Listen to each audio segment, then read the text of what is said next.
All right. All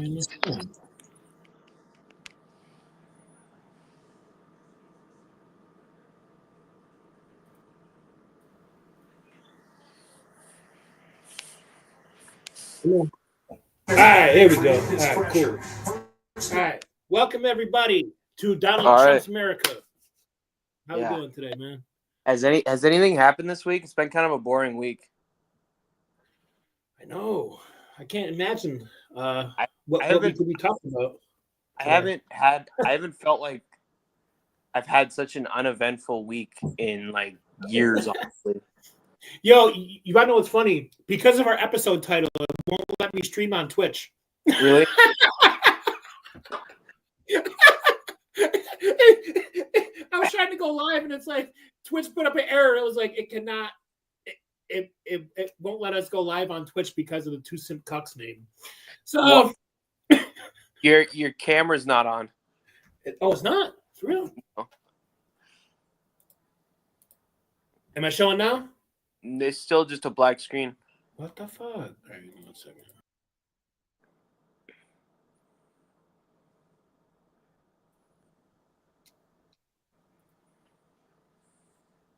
How about now? It's still just showing a black screen. Why, yo? It might be your connection because it's showing on mine. Oh, that might be why, because it's showing us on my phone because I couldn't figure out my brother's Wi-Fi, so I had to use my phone. Yeah, that's no big deal. Definitely weird, but well, let's try this. Let me try to present something quick and see if it shows. Let's see something here. All right. This is just a test. We're going to talk about this a little bit later, but this is just a test right now. Let's see if so. Does that show on your screen? Yes, it does. Yeah. Okay. All right. Cool. All right. So we'll get off there for a second. All right. But yeah, man, what a week. Jesus, man. Yeah. It's been an uneventful week. It's been a boring week. Like there's nothing. I don't have anything to talk about because there's nothing to talk about this week. It's just been such an uneventful week. I don't know what we're gonna. Yeah, I'm not sure what we're gonna get into today. We don't have too much to talk about. Let's see. So yeah, on Twitter it's showing me as I'm showing. So yeah, it might be a Wi-Fi thing. Yeah, I saw that. I saw the text. Okay. I saw the text you sent. All right, cool. Let me charge this phone up here quickly, and let's get down to business. So, how's Minnesota treating you, man? Is it cold out there? Yeah, it's not too cold. It's like it's like anywhere else right now. It's like 50, 60 degrees. Yeah, it's like 45 out here, but we got a breeze, so kind of. But I just been keeping it simple. We went to the Timberwolves game last night. They got a big W, so that was cool. Yeah, how was that, man? You had a good time? Yeah, it was great. We blew out Portland. Nice. Had really good seats. We were really up close. It was my first NBA game in like 7 years, so yeah. It was a good time. Yeah, absolutely. Got some college football game day on here. Just chilling out, relaxing. I've been it's hard to stay off my phone now. Like I've noticed, right, that like when Trump is in power, and like this is something I want to talk about too, is like, oh shit, let me put the ticker up. I forgot about the ticker. Oh shit. And I put it on Timberwolves green for you there. Oh, sweet. So one thing that I've noted, like I hate to say it because like I hated when Trump was out, but I feel like that like at least me as a person and maybe us as a country needed him to be gone in order to like really like appreciate when he was there. Because I'll be the first to tell you, dude, like I was really like you knew me, like I'm not sure if you knew me before he won, but you definitely knew me when he was in office. Yeah. And like the satisfaction that I got when he won is not like I can't really compare it to anything, but I will tell you this: I took it for granted when he was in. Yeah. Like dunking on liberals and shit. It's so fun. It's so fun, dude. Like I can't stay off my fucking phone now, dude. Now, yeah, those two accounts just post like all day. You know me, like I don't tweet on X that much because I just honestly I don't have the like. Don't get me wrong, I can be on my phone all day at work. Like, it's not a big deal. But like, I just don't really have anything to say a lot of the time, unless it's just like some random sports shit. And in the last 3 days, I've found myself checking because there's just more and more of those fucking videos and stuff being posted, and it's so entertaining. It honestly feels like how it was in the mid 2010s. Yeah, you know, and like I'll make a promise to everybody right now. I'm not gonna take this one for granted. I'm gonna enjoy every single day of this shit. Every single day. Yeah, dude, because like being without it, it's like I don't know. I can't really describe it, dude. But like being without, like having them in power and like I don't know. It's there's something like intoxicating about it, dude. There really is, dude. Yeah. And fuck, like, and you gotta think like he hasn't even been in office yet, and I'm having so much fun already. Yeah, and I keep forgetting it. I keep forgetting it's like no, he doesn't start in office until January, but it feels like the day he won, he took over. That's what it feels like. Yeah, dude. And like, and again, the media pulled the same shit. I was talking to Sully Mac about this shit in DM. And I was like, I go, it feels like that our coverage was the most honest and speedy of anybody's. Yeah. Everybody else is holding out for ratings and fucking they're hanging on and shit. That shit was over by midnight. Yeah, because I had to, because Pacific time, I had to get up really early because my flight was at like 6 in the morning. We took off at like 6:30, but my flight was scheduled at like 6, so I had to get up at like 3:30. So I finally passed out at like 10, and I'm like, I guess we won't have an official confirmation tonight. I guess not. And I fell asleep at about 10 a.m. and then I woke up at like 3:30 the next morning, and I had texts from people at 10:22 p.m. my time that it was called. Yeah, and like the legacy media, the mainstream media, they did not call this shit until 5:30 Eastern. 5:30 in the morning? In the morning! Dude, I had people who were Trump supporters messaging me, and they were like deathly afraid because of last time with the 3 a.m. ballots and shit, the overnight ballots. And they're like, I'm not going to sleep until they call it. And I'm like, dude, it's over. But they wouldn't believe me because NBC didn't say it was over. On election night, I had it flipping between, all the different networks just to see what each one was kind of saying. And I remember CNN, I had it on CNN for a while, and they were like, oh, but it was at this time. Yeah. At this time, 2020, when Trump was way ahead, and then, everything happened. So it's like they were definitely holding out for ratings. Yeah, absolutely, dude. And Pennsylvania, shout outs to fucking Laura Trump, dude, because she's the reason why they weren't able to do the shit they did last time. Yeah. With the overnight shit and like the ballots and all that stuff. And she's the reason why, because Trump was actually prepared for this shit. So he set up law enforcement and lawyers and shit all throughout the country just in case. Yeah. In Pennsylvania, they wanted to stop counting at 11 p.m. And Laura Trump's lawyer went in there and she was like, no, you guys are not stopping shit. You guys are counting until you get a fucking winner. And they're like, oh shit, dude. Oh, whoa. And she fucking made them continue fucking counting until there was a winner, dude. And I mean, the Pennsylvania ballots closed at 10 p.m. So like that doesn't really make sense. Yeah. I mean, I get it, dude. As a poll worker, you're probably exhausted. Yeah. At that point, you know what I mean? Like you probably are, counting all these fucking ballots and shit. I couldn't do that job. I couldn't do that job. Nah, man. Fuck that, dude. Fuck that.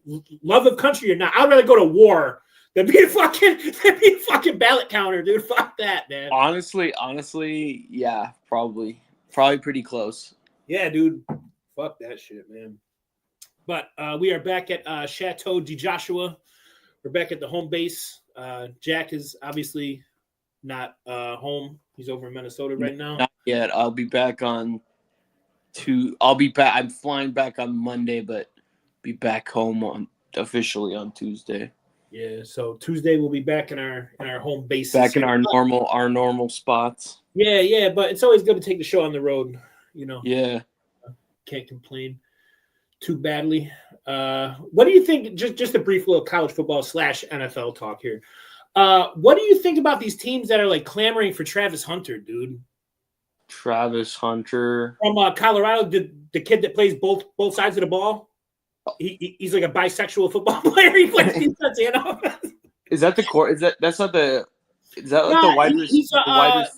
Yeah, he's wide receiver. I think he also plays like corner or some shit. Yeah, so it's like high school because like most high schools, you play both sides of the ball, or at least a decent amount. Even like in little ass like podunk towns and like Idaho. Yeah. So like I know of some people who like played like this, but like in little like podunk towns and not in like NCAA and shit, dude. Yeah. But I was just saying, like in high schools and like little ass, Main Street USA towns of like 300 people or 1,200 people, they don't have enough to fill out a football team, so they only play 7-on-7.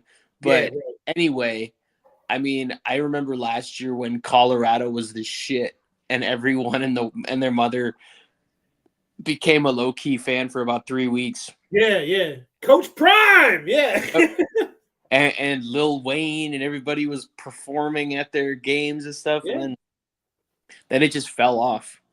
So because didn't they went on a bit of a losing streak, didn't they? It was like fucking like 4 or 5 games in a row or some shit. Yeah, it fell off, man. But they started like 2-0 or something, so like the hype was there. The hype died down after September.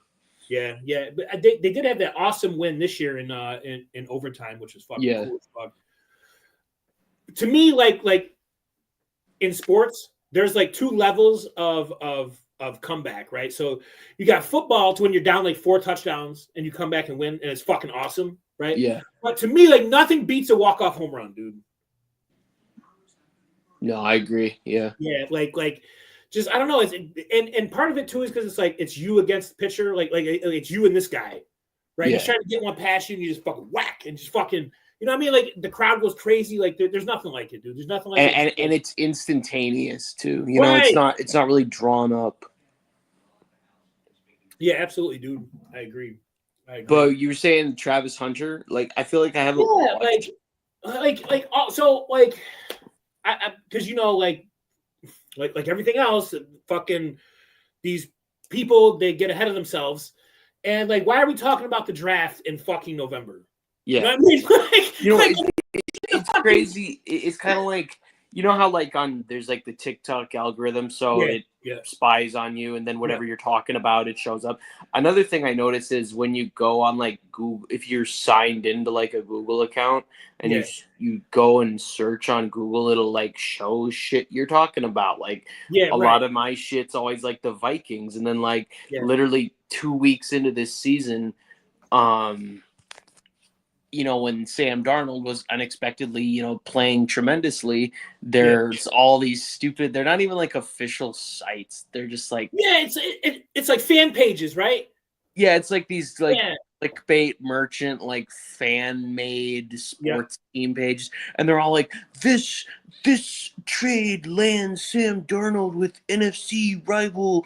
It's like, why don't we just play out this fucking first of all, it's 2 games. Even when we were 5-0 before we dropped 2, I wasn't convinced that he's now a franchise quarterback. No, with all due respect, right. I just don't get that. Like after 2 games, they're like when some guy overperforms, they're already like, oh God, go like just why don't we just play out? I mean, it kind of goes hand in hand with how we can never just like enjoy holiday. Yeah. That's what I was saying. Like why are we talking about the draft right now? But anyway, fucking, I see on Twitter a lot because I understand this is a lot of people's livelihood too. So like a lot of these NFL accounts and shit like that, these reporters and stuff like that, they do their mock drafts and shit. I don't want to see your mock draft until fucking Christmas. Yeah, at least, or the new year. Get that shit out of here, dude. But anyways, there's a lot of teams that want Travis Hunter, and I'm sitting here and I'm just like, yo, but like for what side of the ball? Yeah. Because like he's equally as good on both. So like, okay, you're gonna draft this kid. He's not pulling that shit in the NFL. No, that would never happen. Right. So what side of the ball are you drafting him on? Because like I said, like he's equally as good in college, whether it's wide receiver or safety, whatever the fuck he's playing. He's pretty good, but like, what's your plan of attack with this dude? I think that would all come down to like when the combine rolls around, he'd probably like do the workouts for both, and then teams would draft him for one or the other. You know what I mean? Like there's like shit.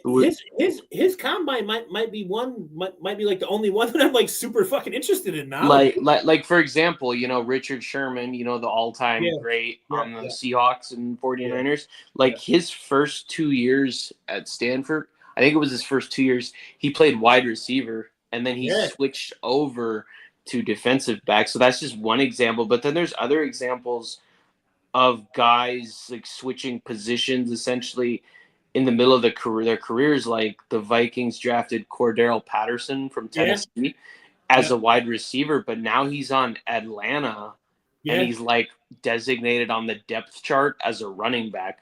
Or there's like Taysom Hill in New Orleans. I don't think it's weird because it's like I don't even know what he is. I don't even know if he's on the depth chart as a quarterback anymore. He might be on it as like a tight end. Yeah. I was thinking because when he entered the league, I had a fantasy draft, and before they moved him to like the secondary quarterback position, like the backup quarterback shit, they had him listed as a tight end. Yeah. So you can actually draft him as a tight end, even though that he's playing quarterback, and you can still get points from him. Yeah, there's so there's some guys who switch like in the middle of their career. Oh, and then another one. Remember Terrell Pryor? Yeah. He wasn't drafted. He was in that like supplemental draft, but his first like year or two, he was, and then later on when he was on the Browns and shit, he switched to wide receiver. But again, this is after they went to the NFL. This isn't right. Yeah, right. So right. I think for him it'd be like, you know, a team could draft him as a D back. But then if say like their WR2 gets injured, you can be like, all right, bro, you know what you're doing, get in there. You know what I mean? Yeah. Because like sometimes when, so like for example, you know, like in the NFL right now, a lot of guys, a lot of teams dress 3 quarterbacks, but then the third, even if the third one is dressed in uniform, he's inactive. And he cannot play unless the other 2 are completely out of the game. Right. Yeah. So yeah. Like there's a lot of times where like they'll say like when the Vikings had, you know, their quarterback carousel last year of everybody. I remember there was a lot of times where they would say like, oh, if Nick Mullins gets hurt, like our second quarterback of the day, if he gets hurt, what was it? It was some, I can't remember who. It was some one of our like wide receiver. Like they're like, if he gets hurt too, it's like some wide receiver. Like there's a lot of guys who like if the second quarterback goes down, instead of activating that third guy, they'll just use like a wide receiver or something for like the absolute last resort. Yeah, kind of like when that NFC Championship game, fucking they had it was the Eagles and the Niners. And Purdy got hurt, and they were thinking about putting, I think it was like McCaffrey or some shit in a quarterback, right? Yeah, I think so. Yeah, and like, yo, if it was me in that situation doing the NFC Championship, fuck it, dude. I'm letting this dude drop back. I'm letting him do some shit, dude. We're down anyways. Yeah. We got nothing to lose. You know what I mean? You're already losing. Your quarterback's hurt.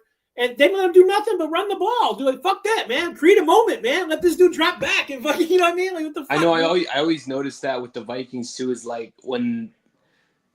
Like, it was the game last year where Josh Dobbs didn't start it, but he wound up coming in because it was like the other dude who's not on our team anymore, Jaron Hall, got hurt on like the 3rd play of the game and he got a concussion. But all they were having him do was fucking run the ball because it's he was a rookie and he just didn't have the experience. So it's like, oh, just play conservatively. It's like, no, dude, we're barely still in the playoff hunt, so you might as well just let it fly. You know what I mean? Yeah, absolutely, man. I agree with you, dude. When you're down in dire straits as a team, You don't have anything to lose, bro. Yeah, it's put it up there. What the fuck, man? Create a moment. It's low risk, high reward. Yeah, absolutely. I did want to get into this. I won't pop it up on the screen, but Jill Stein did win a county in Maine. I talked about that a little last night. Congrats to her, man. Hey, dude, like you said, dude, persistence is key. What is it? She's been running every election for like it's like 12 years or some shit, bro. And she finally won something, man. Good for her. I was reading some stuff on like Wednesday about past elections, and I guess I kind of knew this, but didn't really. Where Trump ran like way back in 2000 under the Reform Party or whatever. Oh shit! Yeah. Yeah, and it's crazy. So when I was reading about it, like there's a logo like on Wikipedia that says Trump 2000, and I'm like, I wonder if there's sort of like memorabilia from that campaign that's like dude. Yeah, that's right. He ran briefly and he dropped out. Yeah. Like 2 months out. Yo, that would actually be dope too, because like 2000, like I'm sure that you remember, but like 2000 was like a big deal when it came to fucking like memorabilia, merchandise, and branding shit. Yeah. So it could be anything. 2000, you know what I mean? Like WrestleMania. Yeah, like it feels like fucking Terminator. Yeah, right. Yeah, exactly. So like, yo, if anybody gets their hands on some Trump 2000 merchandise, I've just been so occupied. I was meaning to look at like eBay and shit. Yeah, dude. Yeah, if anybody could find some shit like that, I'll do my research. I'll check eBay. I'll check other like auction sites and shit. And then if I find anything, we can take a look at it on the next show. Yeah. I may have to purchase something if we can find it, dude. Even if it's a hat or a shirt or something. A shirt would be great, dude. A shirt would be awesome. But Jill Stein did win a county in Maine, as we said. Good for her, man. You know, in Maine, what was it? Of what 10 people live there? Yeah. It's probably like a village of like fucking 60 people. But what's that place in Maine where it's like the first place in the U.S. that always finishes voting? Was it that one? Like 6 people. It's like 6 people, and they split. They split down the middle on Trump and Kamala. Yeah. So in 2020, it went like 5-1 Biden, and that was like, believe it or not, it sounds stupid, but believe it or not, like that was my first indicator that this shit's gonna be different than 2020, because back in fucking 2020 they split. No, it went 5-1. Then this year they split. And not everybody turned up to vote because it was like 10 people, but it was 3. So that's 6. Yeah. All right. Let's see here. Well, all right. Let's see what we got going on here. Okay. We'll get into some more Trump stuff later. Let me pull this up here. Let's talk about some genetic testing to help somebody. Helped catch somebody, I should say. Yeah, the one I sent yesterday that's local to where I'm at right now. Yeah. Awatana. Yeah, so like, did you see that on the news, on like the local news? Yeah, so like I realized like I just hadn't been, I just been occupied and shit. I hadn't really found any content for the show. So like typically when I'm having trouble like finding anything on Twitter that like pops out, I would literally just Google search man arrested, and because I'm like synced up Google account, like not my bad idea actually. Can because people get arrested like for the dumbest shit. That's not a good idea. Yeah. And the Awatana man is in custody and has been charged with murder with genetic genealogy linked to after genetic genealogy. So yo, like, is this from like ancestry and shit? Like, is that how they got him? It must be something like that, because that's what genealogy means. Yeah. Like I remember my. Oh my god! No, imagine getting away with a murder for 50 fucking years. You're 84, and all of a sudden they're knocking at your door. Yeah. Like, nah, man. Just shoot me in the head, dude. My life's over, bro. Yeah, right. Like, how old is he again? How old is he? 84. 84. He'll die in like years anyway. Yeah. So John Miller, 84, was arrested on Thursday for the murder of Mary Scalias, who was found dead in Springbrook Township on February 16th, 1974. Come on, man. Talk about some shit from the 70s, yo. Yeah. At that time, the investigation revealed that Scalias was hitchhiking from Minneapolis to Chicago for an art show. Dunn County Sheriff's Office law enforcement says they received numerous tips and leads during the decades since Scalias' body was discovered. As DNA technology advanced, officials retested evidence found at the scene multiple times. In collaboration with the Ramapo College in Mahwah, New Jersey, genetic genealogy testing revealed a suspect, which led to Miller's arrest on Thursday. This is a huge victory for our agency, said Dunn County Sheriff Kevin. What the fuck kind of last name is that? Kevin. Kevin. I don't know. It sounds like when a DJ is skipping. Yeah. I was sitting in a deer stand. What the fuck is that, yo? I was sitting in a deer stand when I had a text from investigator Dan Westland yesterday. I had a difficult time getting down, controlling my excitement. Charging documents from Dunn County Circuit Court stated that the DNA came from an orange and black stocking cap found near the body in 1974. That DNA was traced to a number of partial relatives to its source. Oh, so yo, he didn't even do it, bro. He wasn't even the one who got the fucking the ancestry or whatever. One of his family members did, and they fucking traced it back to him. They shot him in the foot in it by accident. Damn, dude. Fuck, man. Let's see. Yeah, essentially it provided us with leads with certain family lineages. We were able to follow those leads, which ultimately led to an arrest. Damn, dude. The document states that Miller initially denied having any knowledge of the homicide. However, when he was presented with DNA evidence, he reportedly admitted to picking her up. According to the document, Miller told investigators he had requested sexual contact. Well, she's a hitchhiker. I would too, which was denied. Miller said he grabbed a knife. Okay, I would not do that. Miller said he grabbed a knife and he kept her in the passenger seat visor as she leaned forward and stabbed her until she, Jesus Christ, buddy. God damn, until she was dead. He then reportedly attempted to hide her body in the snowbank, but got scared when he saw another vehicle drive past him and left the area. The complaint said, he admitted that, the complaint said Miller admitted that he was his, I don't know what the fuck that's supposed to mean. And said that he must said the hat was his and said he must have lost it during the homicide. Well, you got to pick up your pieces, buddy. Yeah, dude. Yo, he almost had the perfect crime, dude. He got away with it. Almost did. It's been years. Exactly, because it's 1974. Yeah. It's been such a long time since this happened. You know, people always think, you watch the Dateline in 48 hours. They think they're in the fucking clear after 6 months or a year, but this guy after 50 years still got fucking nailed.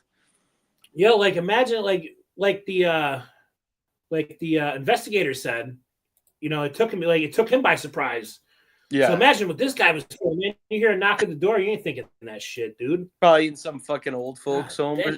He got wheeled out of the fucking old folks home in cuffs. Oh. Yeah. They got one arresting officer, pushing him out the door, and the other cops pushing his oxygen tank.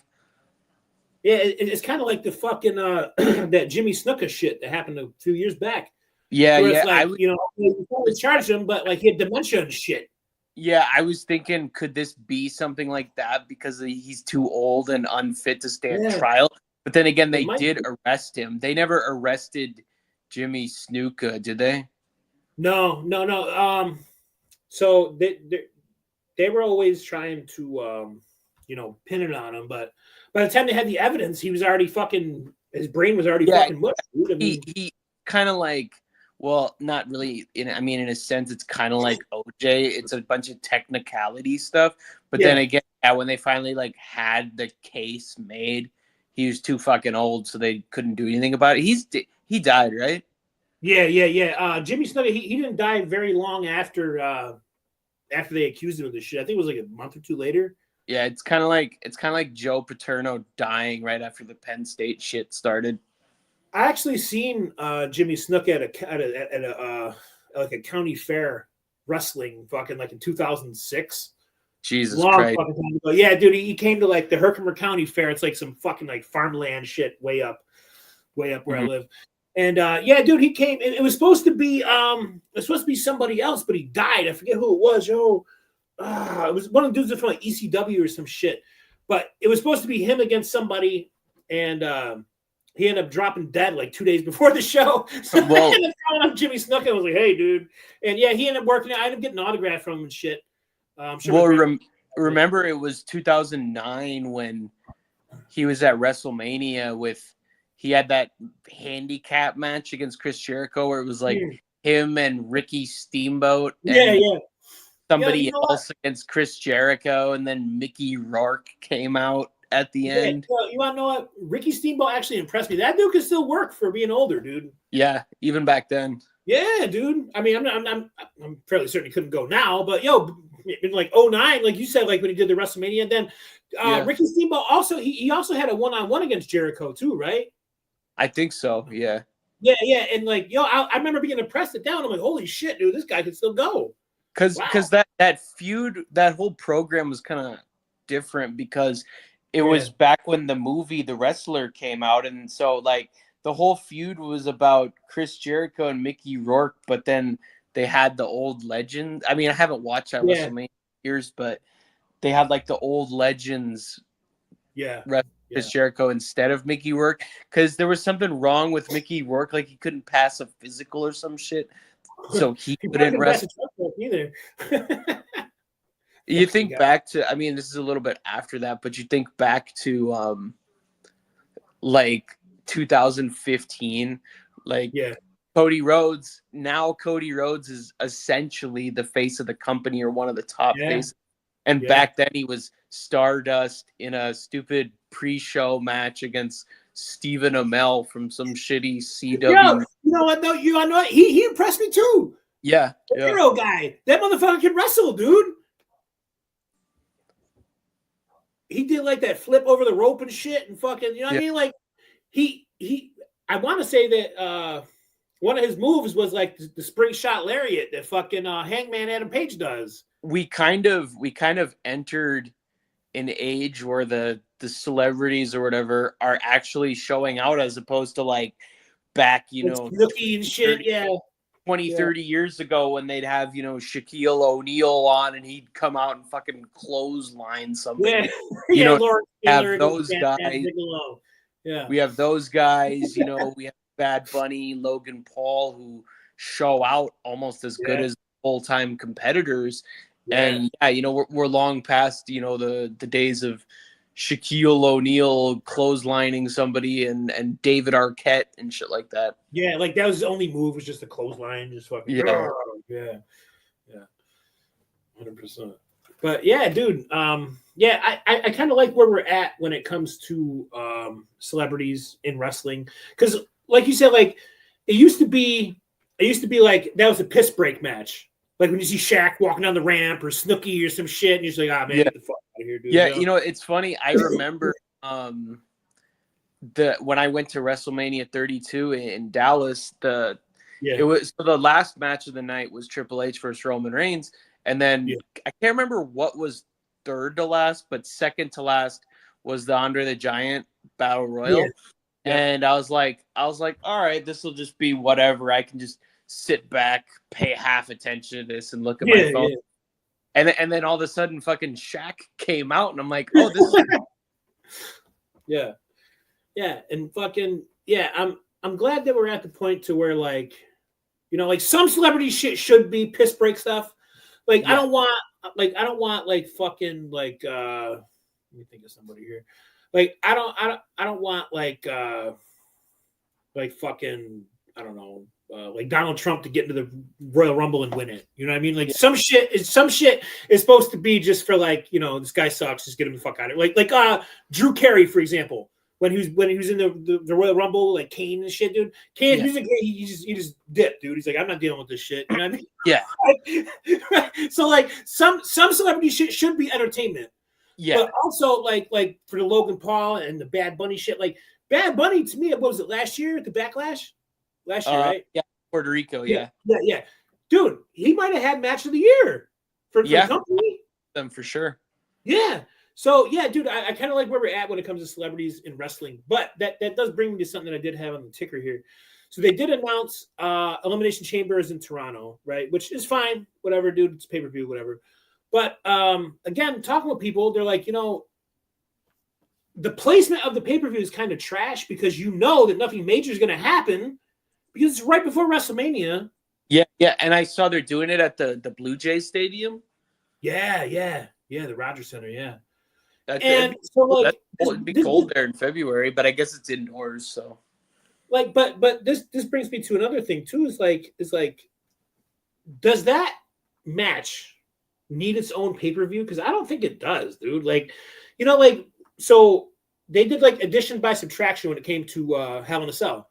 They took the pay-per-view away, the pay-per-view name Hell in a Cell, because they're just manufacturing shit for why you need to fight in Hell in a Cell. Hell in a Cell should be like the blow off of a blood feud, like CM Punk McIntyre. Yeah. That deserved Hell in a Cell. Yeah. You guys been going at it since fucking January. Let's fucking end this shit.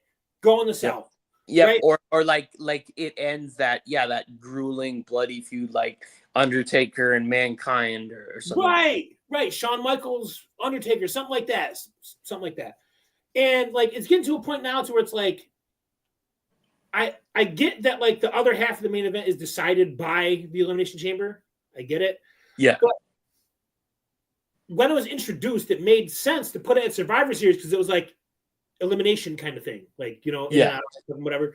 Keep it at Survivor Series, make it an attraction. So like if I was booking fucking WWE, which I'm not, but if I was, I would do War Games and Elimination Chamber on the same show. Can you fit both of those cages? Yeah, true. Yeah, because you got cages in the chamber. Fuck, yeah, you probably couldn't. Couldn't fit both of them. Didn't they once do a Elimination Chamber at SummerSlam too, like 2003? I think so. Yeah. I think you're right. Like, but it's also. Oh, go ahead. No, I'm just saying, like it makes sense for it to be at Survivor Series because it's like an elimination thing. You got to survive. It worked. Kind of. I guess I was just a younger kid and I just didn't know better back in the back of the day. But like, it worked when they were doing it. All these gimmick pay-per-views, Hell in a Cell. They were all that. It doesn't work now like that. So just have it the match at some given. At some given pay-per-view, whatever it is. Having it because again, it's in the dead spot. It's right before WrestleMania where nothing crazy is going to happen because you're not going to give crazy shit away before WrestleMania. Last year when also you're not going to change your WrestleMania main event. That's not fucking happening. You've been promoting this since fucking January, so you're not going to roll in here in March and fucking change everything up, dude. You know what I mean? Like, come on, dude. And like last year when Elimination Chamber was, on at 2 a.m. when it was in Australia, I didn't really care to even watch that. I mean, I did watch it like the next day, but I didn't really even care to watch it because I'm like, nothing mind blowing is going to happen because it's on at 2 a.m. and it's the last PLE, whatever you want to call it, before WrestleMania. So another thing that used to piss me off was like the year that I went to WrestleMania, it felt like there was like all these fucking shows in between the WrestleMania that we didn't need that. Like I remember, of course, there was the Royal Rumble. Yeah. And then there was Elimination Chamber. And then there was also that other stupid show called like Roadblock. Oh yeah. They did Dean Ambrose / John Moxley versus Triple H for the title for like no fucking reason.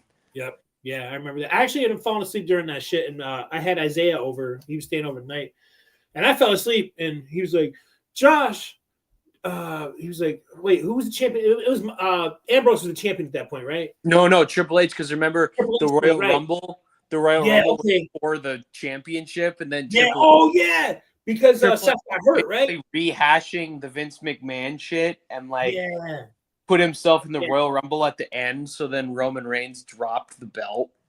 Yeah. So Isaiah woke me up and he's like, Josh, you won't believe it. Triple H won. I'm like, Isaiah, I knew that was gonna fucking happen, dude. Leave me alone, bro. That was one kind of low spot when they rolled, because that was, still when the network was fairly green. Yeah. So that was one kind of low. Like, don't get me wrong, I loved the WWE Network when it first came out. Like, I felt like spoiled. I'm like, I get to watch every wrestling show ever from last month all the way to the fucking 60s. But that was one kind of low point when they rolled out the network, is they kept rolling out all those stupid network specials that, like, they didn't help any sort of storyline at all. Like, remember the Japan one, the Beast in the...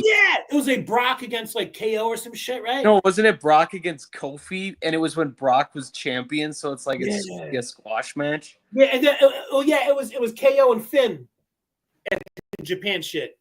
Yeah, because that was the summer when KO was transitioning from NXT over to the main roster, so he was still like having feuds on both shows, and he was a feud with Finn on NXT, but then he was also having the feud with Cena on the main roster. That's the last NXT debut that I feel like that they handled correctly, at least from that era, is because you had him on both, and you had him in like meaningful feuds on both. It wasn't just throwaway shit on the main roster. Like, nah, dude, you're feuding with John Cena over in this bitch, and then NXT you're feuding with fucking Finn Balor. Because that was when NXT was still pre-taped too, right? So that kind of helped add to it. And then I remember, like his NXT run was only about 6 months. Long. Yeah. But it felt longer because that motherfucker made an impact, dude. Yeah, because his NXT run was only essentially about 6 months, but then he was on the main roster while he was still finishing up in NXT. Like, I remember his debut match was against CJ Parker, who's now Juice Robinson in AEW. It was just a squash match, and then later that night Sami Zayn won the title, and then he came out and fucking turned on him. One of my favorite moments from that entire year, I think it was 2015, I think it was, when Cena debuted on the main roster and he was beefing with John Cena. One of my favorite moments, dude, is when he beat Cena and he was still NXT champion, and he held his title up and he stepped on the fucking US title. He stepped on Cena's US title. Yeah, fucking amazing.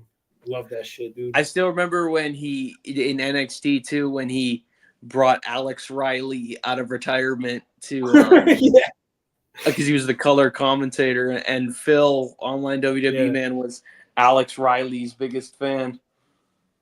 Yeah, that's right. He did. Yeah, you're right. Yeah, he was named that for a while. R.I.P. to Phil, man. Yeah. His name on Twitter at the time was Alex Riley is cool. yeah. We miss you, buddy. If you could only see what we're doing right now, man. It's for him. You're never not in our thoughts. Sometimes I go back to his Instagram and just his shit still. No, sometimes I think for real, like, how would he view where Roman's at now? Because he was like the OG Roman fan, dude. Yeah, he really was. Like, when everyone was before he was popular, before he was cool, before all this shit, like he held that motherfucker down, dude. I still hear that, like, damn, like I couldn't imagine like how he would view this shit with him, like the tribal chief and having a 3-year title reign and shit, dude.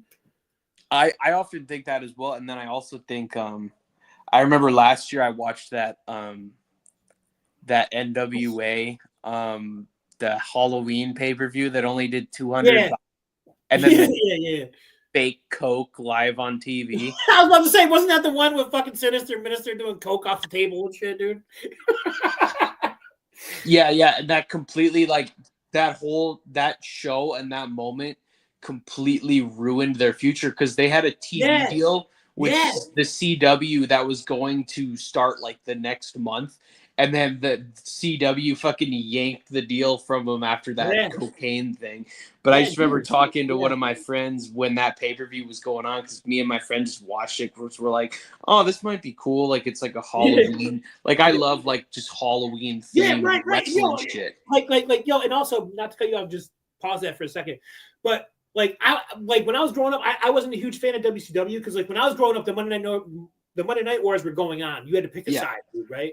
Yeah. So like even me, like I don't fuck with WCW, but Halloween Havoc, I'm fucking with WCW for Halloween Havoc. It's Halloween, bro. They have skulls and fucking pumpkins and shit. Yeah, yeah. I remember as a kid, like I used to see like just because before the WWE Network was a thing, like there used to be like little clips and shit I'd find on YouTube, but like I always wanted to watch like the old Halloween Havocs as a kid because it just looked cool, with like the pumpkins and the skulls and the graveyard and shit. Yeah, dude. Yeah, dude. And then when the WWE Network finally happened, I went back and watched like Halloween Havoc '98, where there's like that horrible botched Ultimate Warrior and Hulk Hogan match, and it's funny, like that pay-per-view is so long, and it's is it really?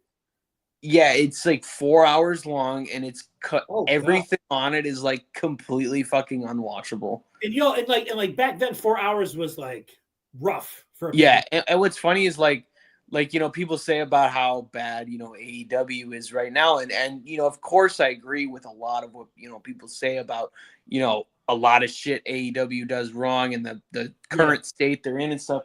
But like there's times when I've gone back and watched like WCW shit from like 99, 2000 or 2001, and it's so fucking putrid.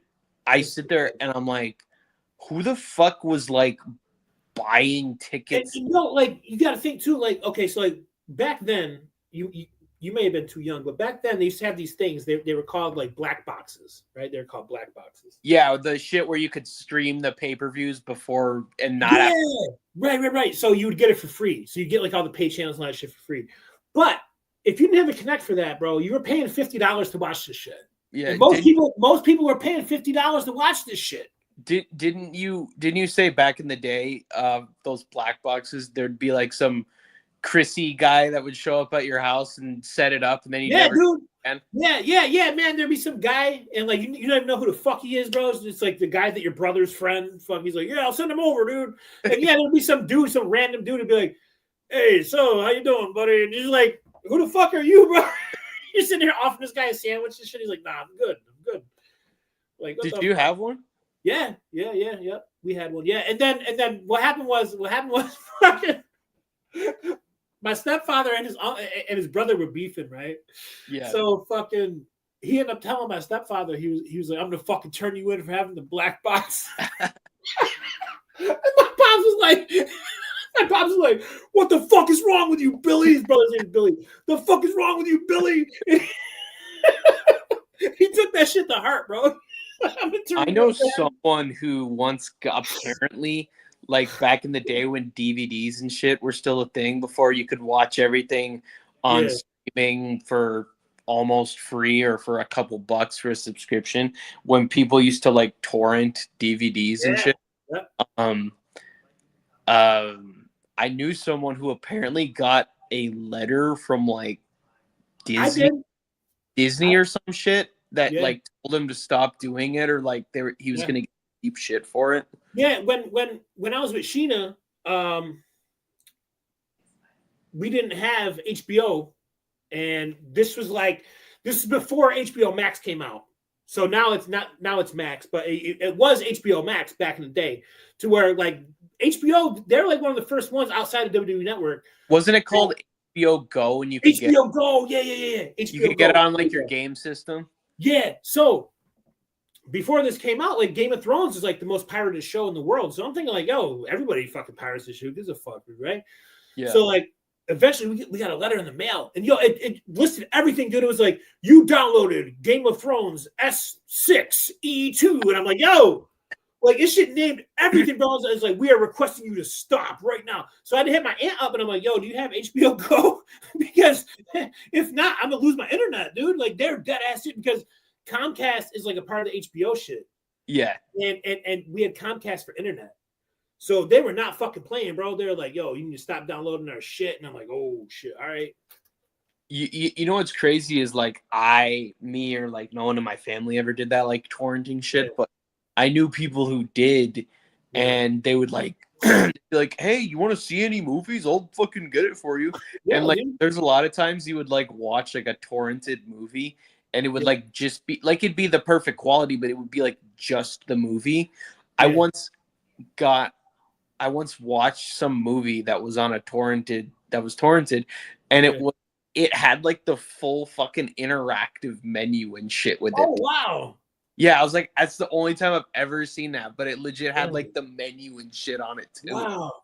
Because I remember that was like my favorite time on the internet was like when it was like, but see, like the only things that would leak would be if they're up for like Oscars and shit. Yeah.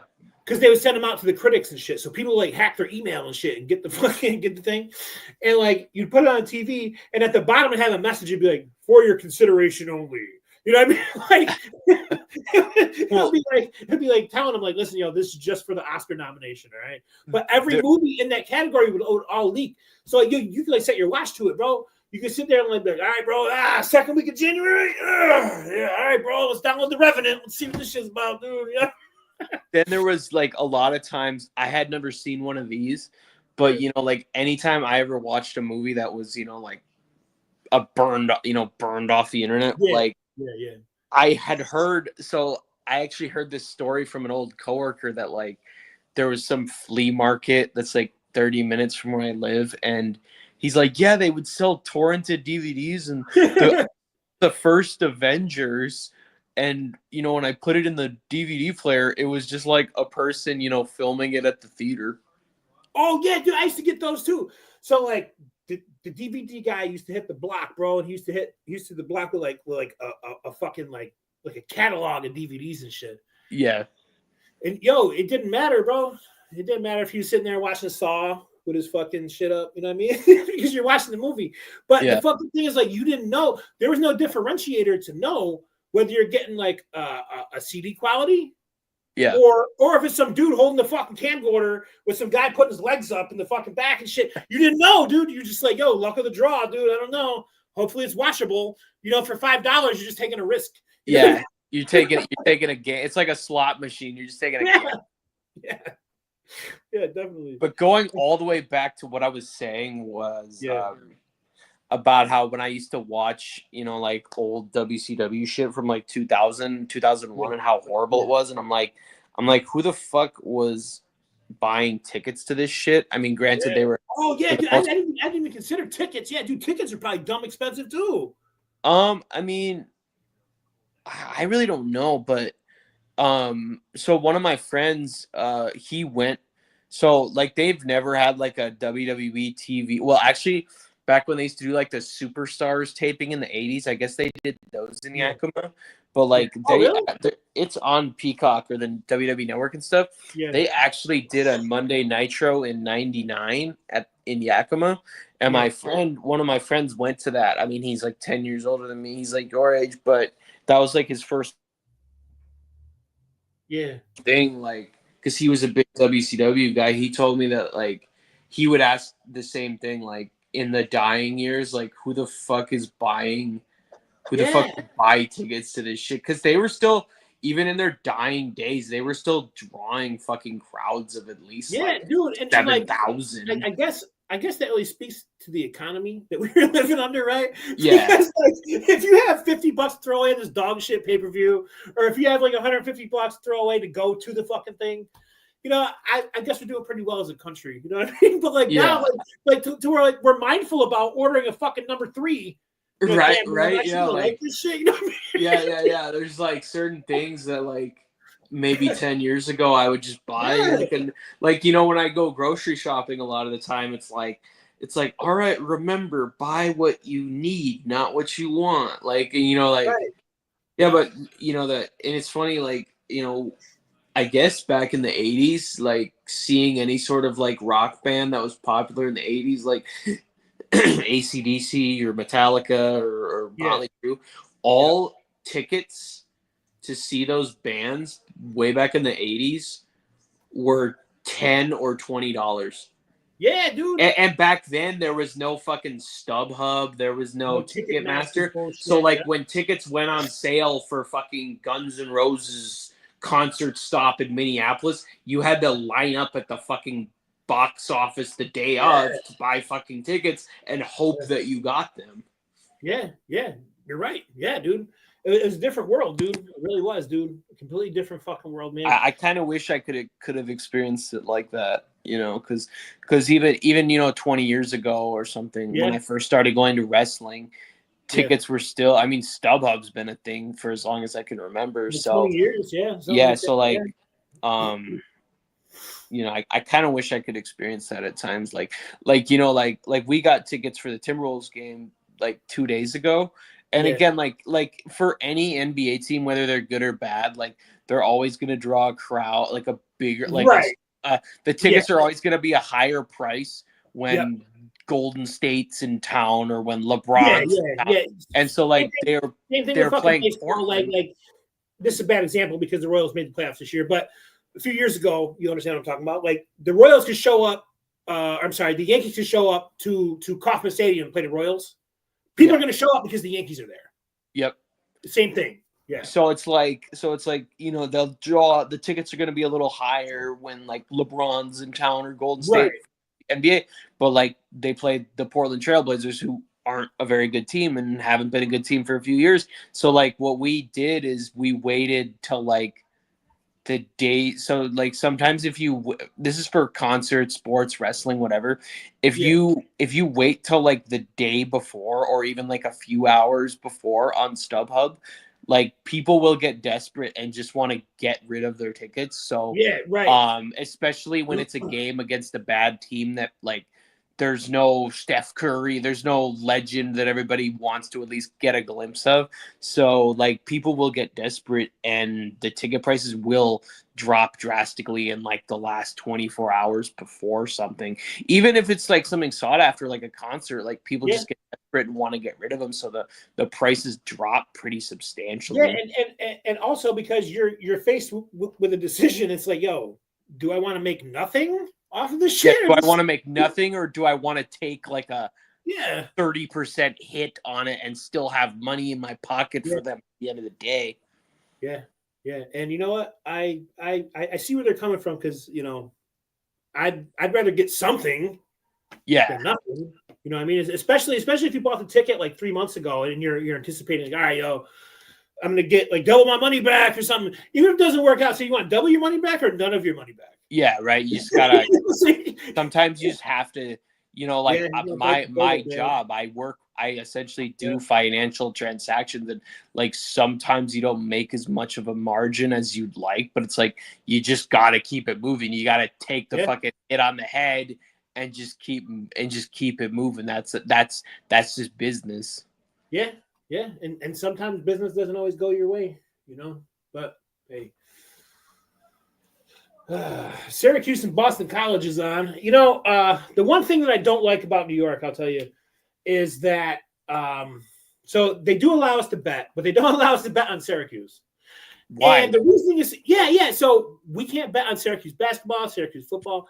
And the reasoning to them is that they think that we can like buy off the kid or something, or be like, yo, if you lose, I'll throw you fucking $50,000 off this bet. Get the fuck out of here, dude. This kid's gonna laugh in my face. He's not gonna. Well, why wouldn't you? I mean, even if you could do that, you could very well do it for any other game too. Right. So any in-state college we can't bet on here, because when me and Sean went to the Syracuse basketball game a few years ago, we were hyped. We're like, yo, we're gonna bet on the game and shit like that. And we got there and we couldn't bet on it, dude. They would not allow us to bet on it. So I looked it up, and any college. So that goes for any college in the state, not just Syracuse. Any college in New York State, we can't bet on. That's pretty weird, because it's like you could do some supposed bribe for any other one. Yeah, dude, I could go to Boston College. I could do the game. It's like, yo, BC quarterback, yo, what's up, dude? Yo, I got you throwing 2 interceptions today, bro. You better look for the other jersey, dude. You know what I mean? Like, come on, Gems. Yeah, like what the fuck, man? I think Minnesota plays over in that area. We play Rutgers today. Yeah, you guys playing Jersey today. Yeah, and, I think I bet on you guys. Let me double check. I think that starts. I don't know when that starts. Yeah, I did. I bet on you guys money line though. I didn't take the spread. No, you guys are on now actually. Oh really? They must be on BTN. It's 10 minutes left in the first. Yeah, you guys are on right now. Let me see here. What's the Sopranos tie-in with the Rutgers again? Isn't there some? Jackie Jr. was going to Rutgers. That's right. I always knew it was something. Oh, there it is, Minnesota. Rutgers. Supposedly, because he wasn't actually going to class. Remember? Yeah. He's bullshitting Tony like, yeah, my grades are good, but you haven't met him doing the homework for him. And what's crazy is the quarterback for Rutgers was the quarterback for Minnesota last year, and he transferred, and it's crazy because he transferred in conference, which you don't really see that a lot. No, at least in basketball or football, like in division trade in like any sport. Like you avoid that. But then what's crazy is a couple years ago when the Lions, like 2022, when the Lions weren't, and what's funny is the Lions sold at the deadline in 2022, and then they were still in the playoffs till the last game of the season. And what's crazy is they traded TJ Hawkinson to us within the division, and I mean, we made the playoffs but lost, but they were basically one game out of the playoffs. Yes, that was a year where they put them on Sunday night against Green Bay, right? In Green Bay. Yeah, and then the Seahawks had won. Yeah. There was some game that was on literally right before it that decided the Lions' fate. So then the Lions already knew that they weren't going to beat in the playoffs. Right. But then if they beat the Packers, they could play spoiler and kick them out of the playoffs. Yeah. And I remember fucking like Dan Quinn's not Dan Quinn. What the fuck's his name? Dan Snyder. There you go. No, the Lions coach. What the fuck's his name, dude? It's Dan. No, is it Dan Quinn? No, because he's the one who left and went to fucking Washington. He was the we had. It is Dan something. Let me see here. Lions coach Dan Campbell. Yeah, Dan Campbell. There you go. So Coach Campbell gave this really like fired up speech, and he's like, I don't give a shit if we win or lose, but we're keeping them the fuck out of the playoffs. And I'm like, yeah, dude, fuck yeah, dude. And I'm like, yo, like when he gave that speech, dude, I love this guy, dude. Like he's been great, dude. Hell I think it was like my freshman or sophomore year of high school. Yeah. The Dolphins fired their coach, whoever he was, and then Dan Campbell was the interim for the rest of that year in Miami. And I remember that's when the PC principal shit was on. And I saw Dan Campbell and like the way he acted, and I was like, he's like the legit like live action version of the PC principal. He kind of is, yo. The funniest episode of that shit always will be that Macho Man one, dude. Where his wife was fucking trying to win like the bodybuilding shit. Yeah. Comes in, he's like, I need to. I feel like I didn't watch like the last 2 seasons. You gotta watch that one, dude. Because there's like the Andrew Tate one, and yeah. And there's a Macho Man one where he like takes over the women's sports, but he's like still jacked up. He's like, oh yeah, and he's fucking. He's like flexing on the stage. Then there's the WWE one where. They make their own promotion basically, and then they sign up for like the wrestling class, and they're like, and the fucking coach gets pissed off because the coach gets pissed off. He's like, oh god damn it! Don't tell me you all are here because you went to wrestling WWE at the Pepsi Center last night.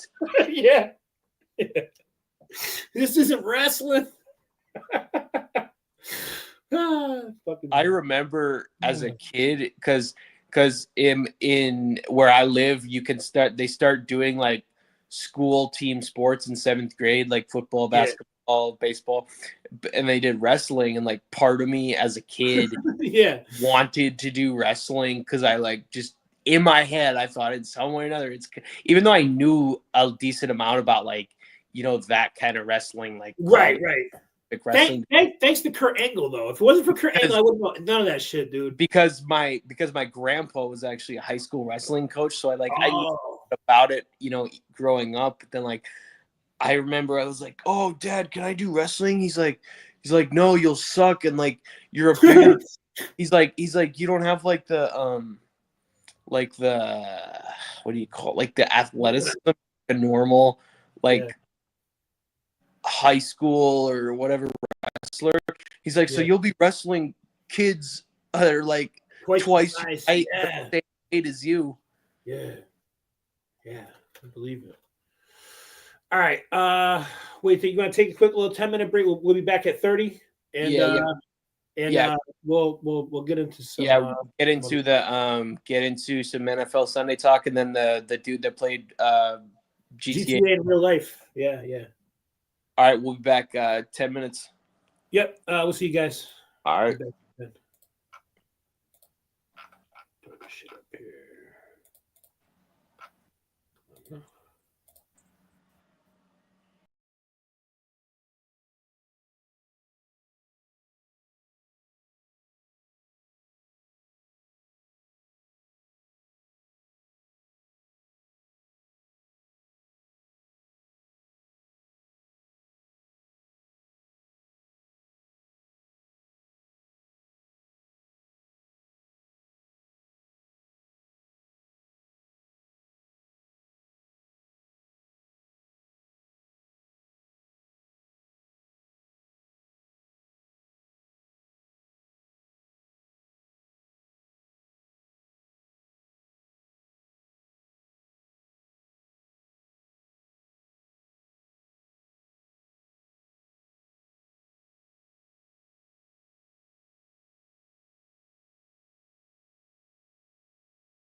All right, gang. We're back with you. Just give us a second to get situated here. Syracuse still 0-0 against Boston College. I did see that Minnesota went up 6-0. So that's good for my finances. See how it turns out for me here. One thing that I did think about while I was outside smoking a cigarette is I wish that WWE would listen to us when we say we want sets back. We want for pay-per-views, like we want the fucking the themed sets. We want them back, dude. Listen to us. You listen to us about everything else. Listen to us about this thing, dude. Like, because it was such like excitement, dude. Like you turn it on, you'd be like, "Oh, dude, I can't wait to see what the set's gonna look like tonight." You know what I mean? And like now all it is LED walls and a screen, and that's it. It feels like that you're watching Raw but extended. Yeah, you know? Remember the set of Armageddon when Jeff Hardy won the belt? Yeah, it was like great, all dude. That crazy towering shit. Yeah, or like Judgment Day, there used to be like the planets and shit. Yeah, or like Backlash, they have like the hooks that would fucking swing back and forth and shit, dude, when you're walking down and shit. Or Cyber Sunday when they had like the cell phone, the Titantron was like a big cell phone.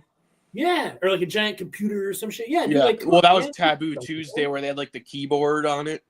Yeah, right. Yeah, that's what I'm saying, man. Give us something, man. Yeah, so like right outside my window here at my brother's place is the Target Center where the Timberwolves play, and it flashes like there's a LED screen like right out front, and it flashes like advertisements for like upcoming games and and shit. But it keeps flashing SmackDown for December 6th. With Solo and shit on the picture. Oh, is that who they're advertising? Like, is the main guy? I mean, yeah, it's just got the main people. It's got like Cody and Solo and shit on it. Yeah. So before we get into the rest of the shit, I did want to pop this up because we did cover it briefly a couple weeks ago when that judge was saying you can only watch comedies and shit. Oh yeah, comedy DVDs. Remember that murder trial? Yeah, comedy DVDs. Yeah, right. So apparently the Brothers. Yeah, so yeah. So apparently the trial has went down here as soon as it pulls up on the screen here. Come on. Work with me, baby. Come on. There we go. Okay. So how Delphi murders trial fueled tension inside and outside the courtroom as the town waits a verdict. So the trial has happened. They're just waiting for the verdict at this point. So there was only 10 people allowed in the courthouse. So they didn't even let media in or nothing. And I kind of get it because they're like a small town and stuff like that. You know, like they probably don't want the media attention and stuff. Mm-hmm. But so by 10 a.m. Wednesday morning in front of Carroll County Courthouse, it should be argument. That's how locked down this shit was. It has been 6 days a week since opening statements kicked off on October 18th, save for the fact that until Wednesday, when sheriff deputies instituted a ban on chairs on the premises before 7 a.m., the chairs and their occupants, along with the blankets, cushions, and supplies, can be found on the access ramp of the courthouse itself. It is 7 years since February 13th, 2017, when best friends Liberty German, 14, and Abigail Williams, 13, set off on the trail walk from which they would never return. They followed the Monon High Bridge Trail. God damn it. It had popped up, motherfucker. Making their perilous journey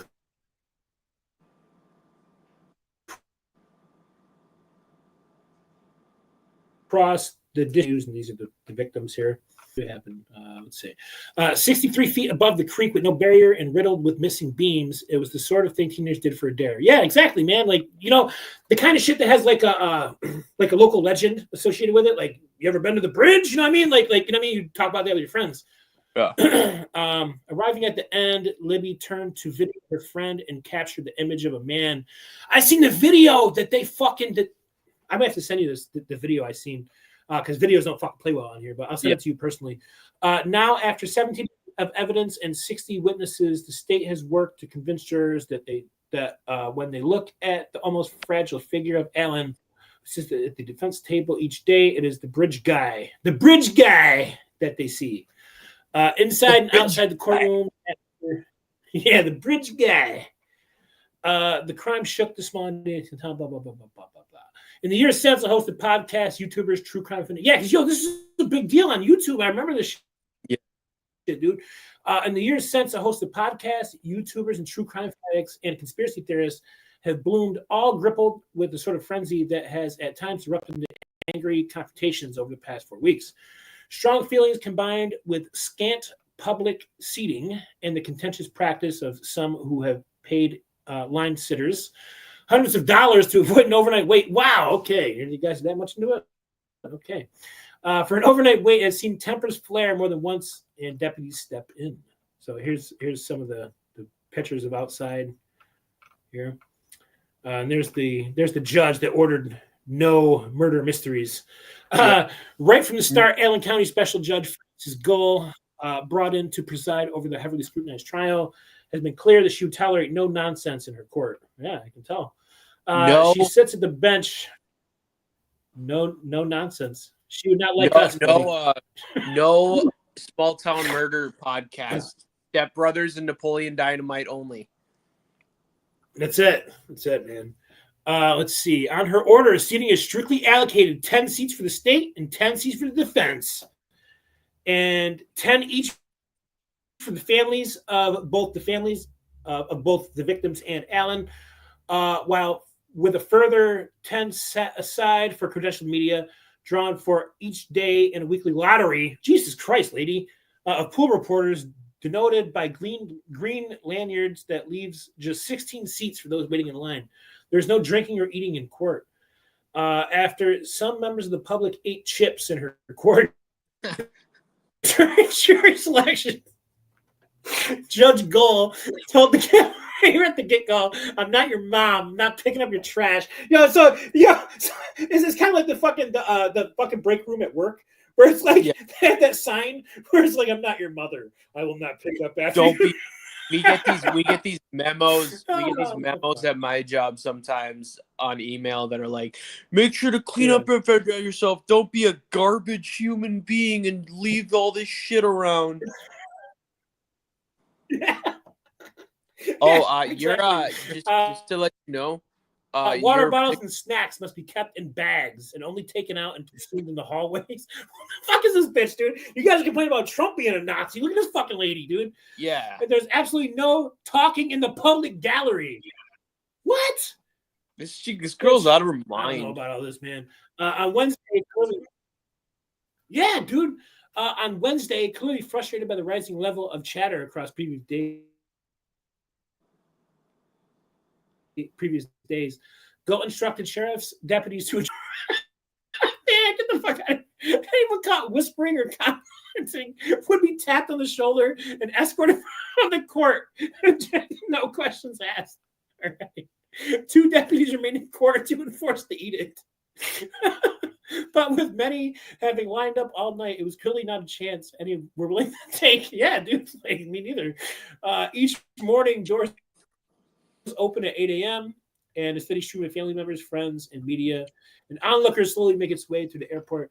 So, all right, so this is them on the bridge, I assume. I just want to get into the fucking details, man. Come on. Enough about the courtroom shit. He killed those girls, this is right? From their cell phone camera footage. So, and just before that, so back in 2017. Yeah. Oh, your picture is froze up. I mean, it's not a big deal, but yeah. Is it? Oh no. Wait, your video. Oh, shit, it is. Yeah. Your video. It's not a big deal because I mean, but I just want to let you know. Let's see. Come on now.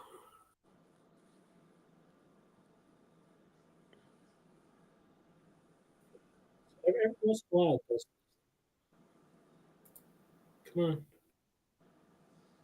All right, we're good. Okay. All right, so we'll get back into this case. So back in 2017, like I don't have to tell you, but back in 2017, like because you lived through this shit, so you experienced it just as well as I did. But back in 2017, like we thought that like the technology was the best shit in the world. You know what I mean? Like, oh my god, right? But you know, in a murder trial, our cameras weren't really that good. To pick up, you know what I mean? Like now, if there's some guy walking towards me, I'd be able to see the picture and be like, oh shit, that's that guy. But back then, I'm not saying they were like shadow figures and shit like that, but back then it basically it wasn't what it is today, is what I'm saying. Yeah, it was all like I said, I will text you that video. Yeah, it was all spotty and skippy and framey. Right. So like this is I think this is what they got off their camera, off their phone. Which back in 2017, that's a pretty fucking good picture, dude. Yeah, it's not. But not enough to identify the guy. You know, like you said, it's still grainy, unless you like, and you know what I mean. Yeah, not unless you like knew him. Right. So let's see. I'm trying to get into the fucking details here. I thought it had some details in here. Maybe not. Okay. Well, let's get down to the end of this here. Oh, he's a daughter too. Oh, wow. Okay. Okay. Once inside the main doors, blah, blah, blah, blah, blah. Okay. Maintenance has been called more than once to fix the 1900s plumbing. Oh, cool. Which has been buckled in the face of such demand. In court, Abby and Libby's family members sit in the second and third rows to the left of the central side, while Alan's wife, Kathy, frequently with his mother and stepfather and half-sister, sits in the second row to the right. Alan's daughter, Brittany, has been absent. Oh, so she hasn't even showed up. Has been absent for Tuesday, so she probably knows that he's a sick fuck and he probably did it. Oh, wow. Okay, and she admitted that he molested her and that she would not lie for him. Wow. Okay. Oh, shit. Yeah, state prosecutors Nick McClelland and Stacy Diener and James Lutchful Jr. sat at a table, blah, blah, blah, blah, blah. Alan, who has worn button-down shirts and khakis almost every day, along with reading glasses he barely uses, and apparently does not need, perched on top of his head, sit next to Baldwin each day. At times, he has taken notes. At others, he is seen leafing through his Bible. There you go. Book so well thumbed that the black leather cover has come loose from the spine. He is frequently strained back to smile at his mother, and she mouthed to him, "Are you okay?" Outside, lampposts that line the square in which the courthouse sits are adorned with purple and blue ribbons in honor of Libby and Abby. Inside, the evidence is has been presented. Final arguments made. The case has been handled to the jurors, and deliberations have begun. Now, after 7 years, there's nothing left to do but wait. So we'll definitely keep you guys updated on that, because we did pick it up at first as like a comedy thing, because you're only letting you watch fucking comedy movies. You know what I mean? So it's now a part of the show's lore. So we'll definitely keep an eye on that for you guys here. And I'm frozen. Do you remember the case where the dude killed the 4 University of Idaho students? He was like a fucking wasn't he? He was like involved in it. He wanted to be like an investigator or some shit, right? Like he wanted to be yeah. What's crazy is profiler or something. So he killed those girls that went to the University of Idaho, but he went to Washington. He went to Washington State University, which is like they're literally right next to each other. Like they're on the they're on like the border. Oh, really? Yeah. So like anyway, he went to Washington State and they went to Idaho, which again they're like 20 minutes away from each other. And what's crazy is my dad's neighbor, their daughter was working in the same like science intern lab with that dude after he committed the murder but hadn't gotten caught yet. Oh, wow. Yeah. Holy shit. And then I guess according to her, like that dude was weird, and he had been like reported to like the higher ups at the college multiple times and stuff. Wow. Well, I mean, even without his weirdness, right? Like I would assume that like how you function after you commit a murder Yeah. Like I don't think I can kill somebody and hop on this podcast with you and talk like we're talking right now. Like, you know what I mean? Like, yeah, that's what I always think. Like, I have two, even when like, see, like me, like I have too much of a guilty. I have too bad of a guilty conscience. Like sometimes I feel like being a piece of shit to like some kid in like middle school. Like still, yeah. So like, yeah, I would never be able to like carry something like that with me for 50 more years until I die. Man. Yeah, like that dude that we covered at first, who killed the girl in 50 years and shit, and like, yeah, you know, I assume probably after 50 years you probably get over it, and like the last thing you expect is that knock at your door. You know what I mean? Yeah. But like, I don't think you could ever like live with it. You know, like to No. live with that shit for like 50 years is like you said, bro. Like when I smoke weed, and this is exactly why I don't smoke weed, because it makes me paranoid. Yeah. And I started thinking about some shit. There's something I said to someone at like Walmart like 5 years ago, and I'm like, why am I thinking about it? You know what I mean? Like, so I couldn't imagine like killing someone, doing someone like totally wrong, or like even just like beating somebody up or some shit that didn't fucking like deserve it. And fuck, dude, I don't know. I would not be able to. I don't think I'd be able to handle that. Dude. Really. And this reminded me. Yeah. Of what this episode is titled. Mm-hmm. Mm. That yeah. Yeah. Yeah. Would you ever be one? You're never gonna be one, right? At the age I'm at now, bro, no. You know, I would say like it might be a little different if I was like 15, 16, like younger, pushing 20 or something, maybe. You know, to like look at shit from a different perspective, but like, nah, man, I can't do it, bro. Like, if you don't want to be here, and like this is my main thing is like, if you don't want to be here, and if I don't make you happy, then like I'm not gonna be the roadblock in front of you being happy. Like, just go, dude. You're not gonna have matching costumes, and no, I'm not gonna hold up Simba. No, and matching, and you're probably gonna have matching Christmas pajamas too. Yeah, dude. Yeah. It's gonna be like, I'm on his naughty list, and then it's gonna be like, she's on my nice list. Yeah, no, I'm good, dude. I'm all the way good with that. Let's be naughty and save Santa the trip. Yeah, there you go. All right, let's get into this. We don't got much left. We got the Virginia man, and we got just some NFL general talk here. Yeah. So we'll get into this this GTA shit here, and then we'll finish. Oh, you know what's funny is I found that article yesterday, just like randomly searching, and I was like, I didn't read like any of it, but like just off that mugshot alone, I wanted to talk. I wanted to look at this one. Dude looks like he could have been like with the right face paint shit. He looks like he could have been in Marilyn Manson's band in the 90s. yeah, definitely. All right, let's see here. So I didn't realize I wanted to make a joke that. Yeah, go ahead. Oh, go ahead. Oh no, I didn't realize this until recently, but like obviously the name Marilyn Manson is from Marilyn Monroe and Charlie Manson, but like everyone in his band has a combination name like that, where it's like a celebrity and a serial killer. Yeah, like because they used to have the bassist named. Oh shit! Yeah, I didn't know either. They used to have the bassist named Twiggy Ramirez, and I can't remember where Twiggy came from, but Ramirez was for Richard Ramirez. Yeah. Wow. Yeah, I never knew that either. I did want to make the overplayed joke of we got real life GTA before we got GTA 6, guys. Ah! All right. He got all 5 stars. Yeah, he certainly did. Let's see what he did here. Out of Kingsport, Tennessee, a Wise County, Virginia man is facing several charges after multiple incidents in the early hours of Tuesday morning.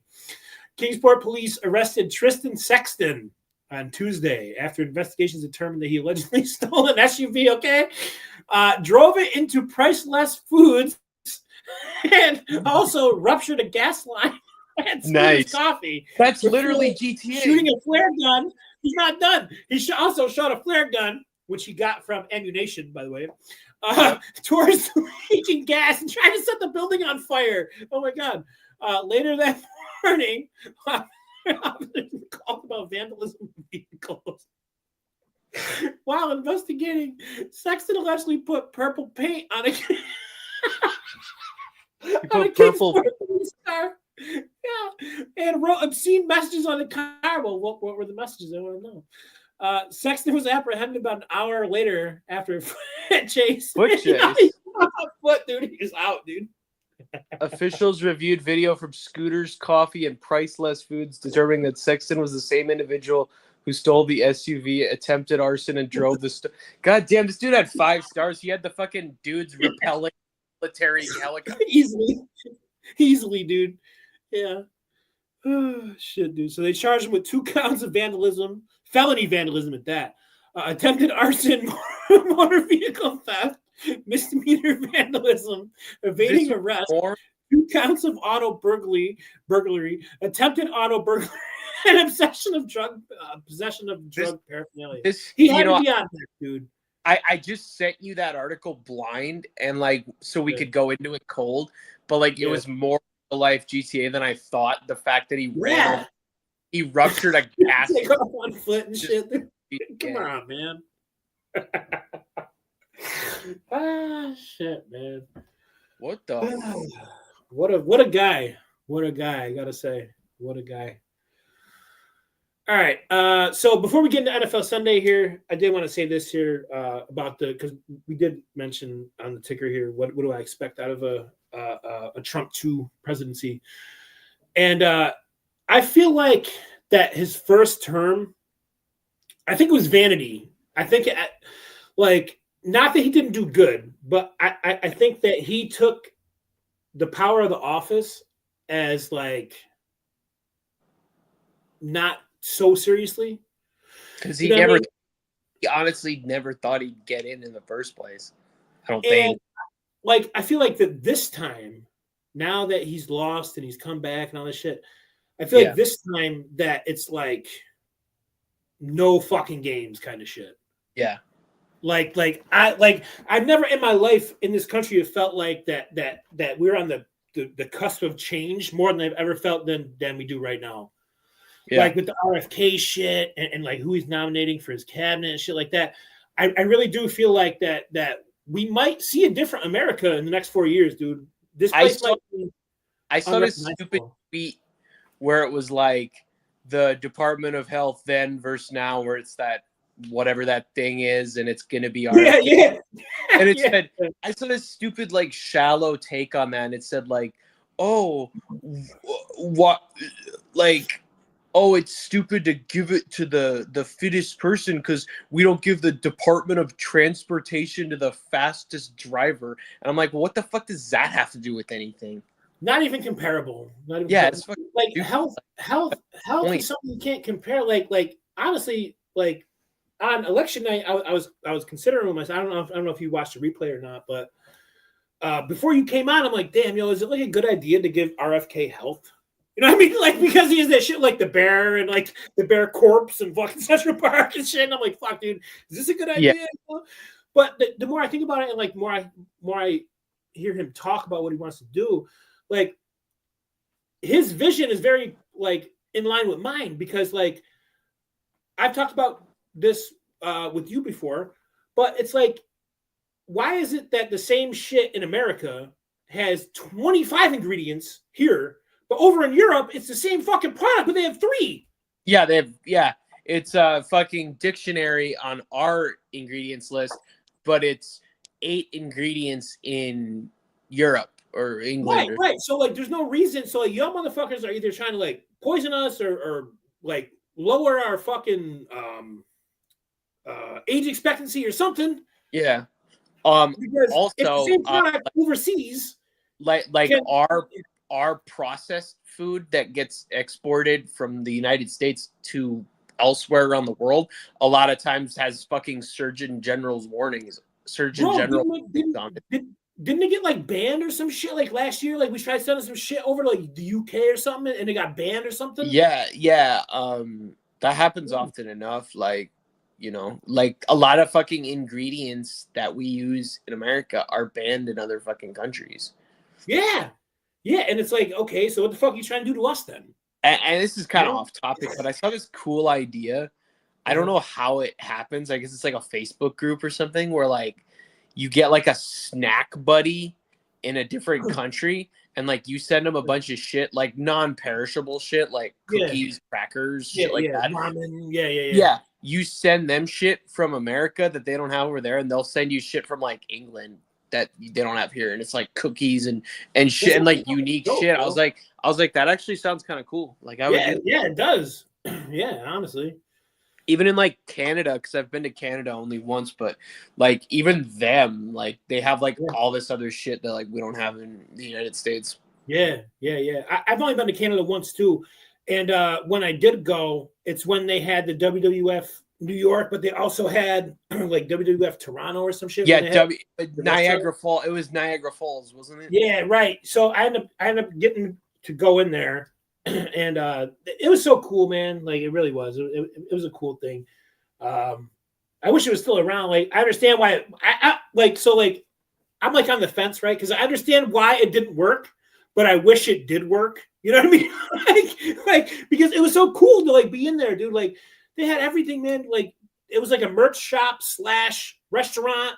So like any wrestler, anybody's gear that you wanted, they had like Kurt Angle section, they had the Rock section, they had Stone Cold section. Everything you can want was right in there. You could also get like a good meal and shit. And like they were playing pay-per-views like nonstop on the screens and shit, dude. It was cool as fuck, dude. I could be wrong. I know that place closed like 15 years ago, but I could be wrong that they like turned it into like a wrestling store that's like not licensed under WWE, like it's like independently owned. I could be wrong, but I feel like I saw something like that. But another thing that I love about like any big city like here, like in Minneapolis or Los Angeles or even like Seattle, is like the thing I love the most is like just those local businesses that have like collectibles and records and shit like I remember I've seen those TikToks of places in like Philadelphia or New York City where like they literally have like a physical wrestling store, and it's like not like any cheap ass shit. Like it's really like high end. Like they really put their life into it. Yeah. We have a record shop downtown here, which so every week they change the poster on the so like they have like it's like a front glass, right? Yeah. And they change the poster every week, and they'll recommend you like a record because it's a record store. But every time that I walk past it, I was taking note of what they have on the window. Yeah. And every single fucking time, bro, it's a great fucking record, dude. And it's not like new stuff, is it? It's just random. No, it's like throwback shit, like Kenny Wayne Shepherd and shit from like fucking Blue on Black, and like the one I seen, it was like this is not the only good song on the album. I'm like, yo, you want to know? You just called me out because the only song I ever listened to on this shit was that song. Shit. But let's get into NFL Sunday tomorrow. Who do you guys got tomorrow, man? Jacksonville. That's easy. Trevor Lawrence is out, like almost for sure. Oh, is he really? Yeah, he had some kind of like LASIK surgery or some shit. So it's something like that. Yo, just toss the fucking season, bro. I mean, seriously. Yeah, they're 2-6. Like that's the thing. I can't remember why though. It was. They almost came back last week against Philly. Yeah, I'm trying to remember why he's not playing. There was something during the Philly game where he hurt his hand. Yeah, it says left shoulder. Okay. Yeah. So because I was watching the Philly game last week because I had money on it. Because I was assuming, bro, I'm sitting there and I'm going, yo, the Jags aren't this bad. They're not that bad of a team. No, they're not. They're not that bad. It's just they've been in like basically every game this season. It's just I feel like there's that one team that like every year that like just nothing goes their way, and I feel like that's that team. And when you really think about it, like who is a bad team in the NFL that when their roster is 80% or better, they don't have a chance of winning? Like obviously Carolina's pretty bad, but hey, they got 2 wins. Right. Yeah, exactly. So like I'm sitting there, so like when I bet on the game, like I'm not an idiot, you know what I mean? So I bet on the game, and I'm like, all right, dude, like Jacksonville, they're not that bad. They got to break through eventually. Yeah. You know what I mean? So that was my logic going in, was like, okay, you know, I'm gonna throw $20 on this shit. They have to break through it, and they're massive underdogs. You know, because Philly's fucking, you know, whatever they were, 6-2, whatever the fuck they were at the time. And you know, and I'm sitting, and they almost came back. And when they were mounting the comeback, I'm like, yeah, bro, yeah, I seen it coming. And then they end up blowing. I'm like, fuck, dude, like this is just a bad luck team, like you said. Yeah, there's always one. There's always one. Like, for example, the year that the Lions went 0-16, right? Yeah, they were in every fucking game, bro. Yeah, they lost like every game by like 7 or less. I remember that year. They had that's how they got Matt Stafford, was going winless. Because like the year the Browns went winless, they were actually fucking horrible. They were horrible, dude. They were fucking, and like I can actually say that because Sean is a Browns fan.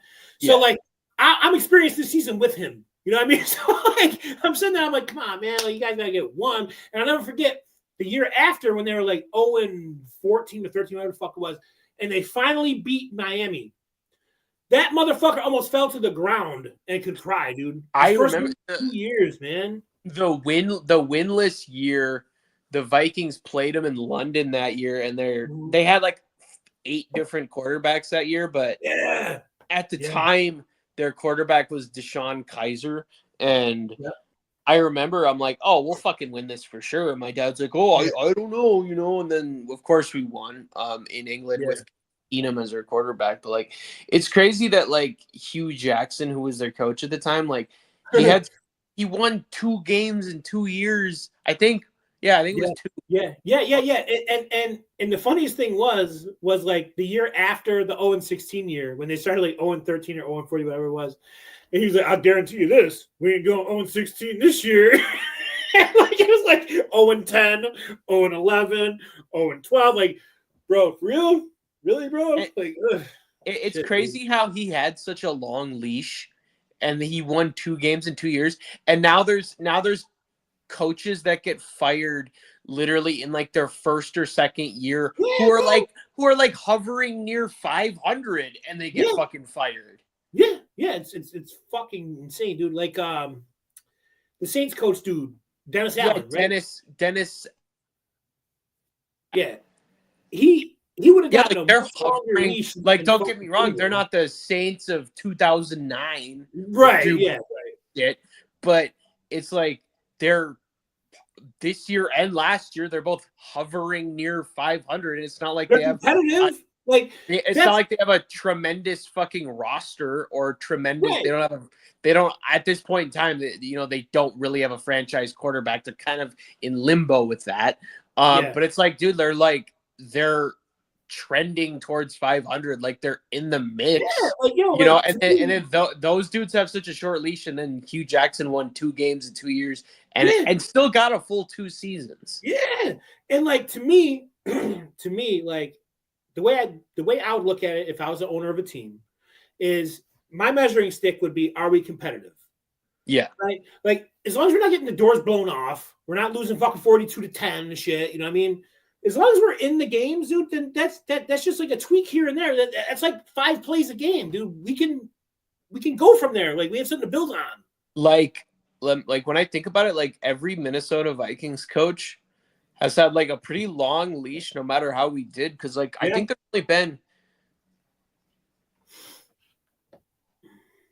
there's only been since I've been born. I think there's only been six Vikings coaches in my lifetime. Held it down for what, like 8 years or some shit? What was that? Mike Zimmer. Yeah. Zimmer was like 2014 to 2021. Yeah, I was about to say he had a long reign as your coach, dude. Yeah, and then and then Kevin O'Connell, our guy now, he was the OC when the Rams won the Super Bowl, so we like immediately scooped him. Yeah. And he's great. He's one of those like crazy logistics nerds. So like him and our GM are both fucking geniuses. Like they just know what they somehow they just know, you know, like I was like, why the fuck of all these, like I've said it before, like I'm like, of all the quarterbacks that were available, like Russell Wilson and Brissett. Right. Like Brissett's not that good, but he's a decent guy for like a transitionary period. Yeah, absolutely. Like I'm like Russell Wilson, Brissett, all these guys are available. Why the fuck did we sign Darnold? And then it's like, well, we fucking saw how he would fit in our system, and it's worked pretty well so far.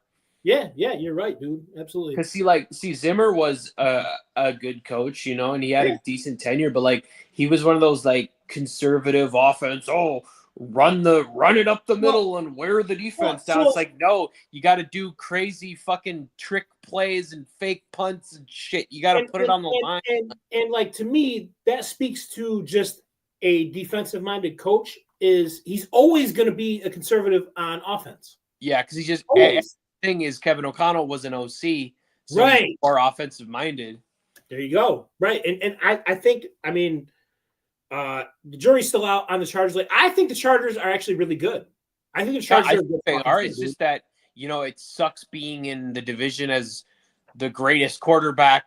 It sucks being in the division of a fucking generational quarterback. Yeah. It's like the AFC East with Tom Brady for 20 fucking years. Yeah. You're right. Hey, I think they're good too. No one else is really that amazing in that league. The Raiders are no good. The Broncos are kind of a question mark. I think that they're actually good, and I think that what also helps is that you have Kellen Moore over there giving Justin Herbert a chance to actually show what he can do. Yeah. You know what I mean? So I brought up the rest of the games for tomorrow if we can run down them real quick. Yeah. First one, we got another international game in Germany. Dude, remember I made that post on Facebook last week. What did Germany ever do to deserve this? Oh, wait. Yeah, right. Yeah, the Giants and the Panthers. Man, what an awful fucking game. I'm sorry for you, Germany. Honestly, that one, dude, I don't know. That's a toss-up, dude. You know honestly, what? Give me the fucking Giants, dude. I don't know who's starting. Is Bryce Young starting again? You know what? I don't know. That's a good question. Let me see. I don't think anybody knows, honestly. Yeah, is there a fucking mess of an organization? Either way, give me the Giants because the Giants have a really good defense. That's one thing. Yeah. Panthers say Young to start at QB against Giants. So yeah, he's starting. I mean the Giants always, they're just never a great contender, but like they fucking beat us in the playoffs 2 years ago. So like they have a good team. Somehow. They can just never figure it out. Yeah. And then after that we got Patriots and Bears. That's another fucking tough one to call. That's the Bears. The Bears have been trending down a little bit lately. And the Patriots are just they've been kind of, I think Drake May's hurt, isn't he? Is he? No, maybe. I don't know, because he went to OT last week. He made that great throw before it went to OT. He made that great throw to tie it. I don't think he's hurt. No, I don't think he's hurt. Oh, no, he's not hurt because it says right here, what happens if Drake May outplays Caleb Williams? Go ahead and give me the Patriots on that one, man. Yeah, I'm gonna take the Bears, which reminds me, I don't know if I ever did my picks this week. But then 49ers and Buccaneers, that's a good matchup. Two teams that are always Christian McCaffrey's back too. Yeah. I think I got the 49ers there. Yeah, give me the Niners on that one, as much as it fucking pains me to say it. But McCaffrey back, that boy's about to go off, dude. Broncos and Chiefs, I think that's just kind of a given. I think Chiefs. Yeah, give me the Chiefs on that one. But you want to know what? This is the type of game that the fucking Chiefs would lose. Yeah. So because you see it on the schedule and you're just like, oh, it's a gimme. But then there's times where like they lost to the Raiders when they. That's what I'm saying. You just overlook it. Yeah, last year when they started that Black Friday bullshit. Yeah, they're doing another one of those this year. Yeah, and you know what? I'm against football on Black Friday. Leave me the fuck alone on Black Friday. I want to sit down, relax, shop. I don't want to sit here and watch football on Black Friday, bro. I don't mind some college football on Black Friday because there's always been college on Black Friday. Yeah, but leave me the fuck alone, bro. I don't want to watch this shit on Black Friday, man. God damn. Next, we got Bills and Colts. Obviously, the Vikings played the Colts last week. The Colts are kind of a mess with the quarterback carousel. Yeah. And they're just kind of they're a team definitely trending down. They're just, to me, they're just kind of a mess, and they don't really have it figured out right now. Bills got that one. Another good one on paper, at least. Steelers and Commanders. That could be a great game. And you know what? You know what? No matter who I pick, I hate either one. So go ahead and give me the Steelers. Shout out to Luke. Yeah. I'll take the Steelers on that one too. And then next, Vikings and Jaguars. I think the Vikings have this one, hopefully, with Mac Jones starting for Jacksonville. Yeah, as of now. Yeah. Falcons and Saints. We were just talking about the Saints. Ooh, you know what? That's actually a big game in that division, dude. Yeah, I'm gonna say Atlanta. You know, I mean, Kirk Cousins he's been able to just keep finding a way. And you know, Atlanta's not a bad team overall. No, they're not. I mean, they don't have the best record, but it right. But you know what? I mean, they can still correct it. Like there's still time, and like winning tomorrow would go a long way into doing that. So, next we got Titans and Chargers. We were just talking about the Chargers. Yeah, Titans are kind of a team that doesn't have it figured out too much right now. Yeah. Jets and Cardinals. Jets, another team that's. You know what?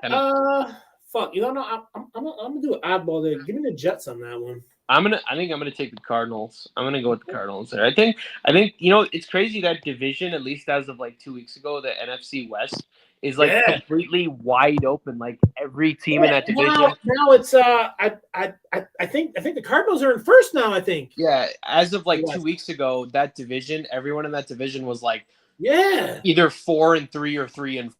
Yeah. So then next up is your game, Eagles and Cowboys. So here's the thing. With Cooper Rush under center. Right. And here's the thing when it comes to Cooper Rush. I believe in the kid, dude. He's good. He beat us on Halloween a few years ago. I believe his record as a starter is 5-1. Right? Yeah. It's not like that he's a stranger to the offense. He knows the guys and like he knows the play calling. And plus he had a whole week to get ready. It's not like this is out of the blue. Go ahead and give me the upset on Dallas, dude. Yeah. Cooper Rush is going to beat Philly, dude. I'm telling you, man. I'm not going to doubt it. Another pretty good night game tomorrow. Lions and Texans. Yeah. Shit. It's so hard to call. Fuck. Go ahead and give me the Lions on that, man. Personal bias. I'll take the Texans just because. Got a scoreboard watch anyone in the NFC North, so we can just team-wise, right? But like team-wise, right? Bias out of it. You have to think that the Lions have like a decent shot, right? Oh, of course they have a shot. It's just you know, it's personal bias where I gotta be scoreboard watching for the NFC North. Yeah, that's the same thing as me. Like if fucking Philly had SNF, I'd be doing the same shit. So and then to finish off week 10, Dolphins and Rams. And Tua's back. Hopefully he doesn't throw up any more gang signs. Honestly, the Rams had a rough start because they started the year with They're getting better though. They started the year with a lot of injuries. Their whole wide receiving core, you know, the bulk of it, Nakua and Cooper Kupp were out for a few weeks. But they're they're healthy now, and ever since they beat the Vikings on Thursday night, what was that? 2 or 3 weeks ago, I think. Ever since then, they've been trending up. You know, they're one of those teams that, I mean, ever since at least they had Stafford, they really seem to get their shit together more the latter half of the season than the beginning. I agree. So I'm gonna go with I'm going to go with the Rams there. Shit. I'm going to go. Okay, sorry. I was trying to send the link to Julie, and I ended up playing the fucking thing. But I'm gonna go with. Go ahead and give me the Dolphins. I think, man. I think. I don't know. I don't know. Well, here's the thing, dude. The Dolphins should have won last week. Yeah. You know, against the Bills, but they had that late penalty that set up the field goal, and which a lot of people don't really realize. And like, I get that because I'm from this area with Buffalo. So like I see this shit all the time, and you wouldn't believe it, but like the Bills can now clinch the division by Thanksgiving. Yeah. I heard that on ESPN or something too. They can clinch it by Thanksgiving because everyone in that division's pretty underperforming. I mean, for other reasons. Yeah. But... So, I mean, do I expect the Bills to get far? No, I don't. But and you know, that's not to hate on the Bills, but I will say this before we sign off, because I've been watching football all my life and I see it all the time. The team that faces no adversity always gets bounced early, dude. I remember. So like I've been watching football since I was about 10 was when I when I started watching every game every week and understood it. And I remember when I was a kid in like 2006, 2007, 2008, there was always that team that was phenomenal. Like they were kind of the Bills of then, that the Chargers, the Chargers with Phillip Rivers and LaDainian Tomlinson, they would always have just solid regular seasons. Then they'd always get bounced in the first or second. Yeah, because when you walk in the playoffs and no one challenged you in the regular season and you're down by fucking 10 in the third quarter with half the quarter gone, you don't have anything to fall back on. You don't have anything to be like, we did this before in Atlanta. We did this before in San Diego. You know what I mean? Like, there's nothing to fucking sit there and go, okay, well, oh shit, dude, we've been here before, because you haven't been there before. And like when you think about it, it's crazy that in 2022 the Vikings overcame that 33-0 deficit against the Colts, and then in that same season was when we played in Buffalo. Yeah. That crazy shit where they were going to take a knee and then they fumbled it in the end zone. Yep. Yeah. So if any team that you've ever had would have been one where I'd be like, yeah, dude, you guys got it. You know what I mean? Because like, and also that year, I think you won like 10 games by like fucking 5 points or less, some shit or something like that. Yeah. So like you guys were on it, dude. So, yeah, dude. But all right, man. It's been real, man. I had a good time. Yeah, solid show today. Yeah, I would agree, man. I think it's our solidest, if that's a word, so far. As far as the overall show. And also, thank you, everybody, for tuning in on election night. Yeah, it was incredible. It was tiring by the end, but it was incredible. Yeah, it was a great time. Thank you all again. And thank you for tuning in today as well. We'll be back on Tuesday night, 8 p.m. And be on the lookout on the social channels for our promotion. All right. All right. Peace out, everybody. Don't end up in a cell. Tuesday. Enjoy your weekend, everybody. Good day.